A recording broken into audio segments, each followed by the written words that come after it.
الحمد لله رب العالمين، والصلاة والسلام على اشرف الانبیاء والمرسلین۔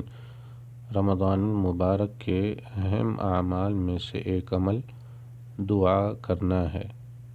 روزہ دار کی دعا ان دعاؤں میں سے ہے جو اللہ تعالیٰ کے ہاں قبول ہوتی ہے۔ رسول اللہ صلی اللہ علیہ وسلم کا فرمان ہے، ثلاث دعوات مستجابات، دعوت الصائم و دعوت المظلوم و دعوت المسافر۔ تین دعائیں قبول کی جاتی ہیں، روزہ دار کی دعا، مظلوم کی دعا اور مسافر کی دعا۔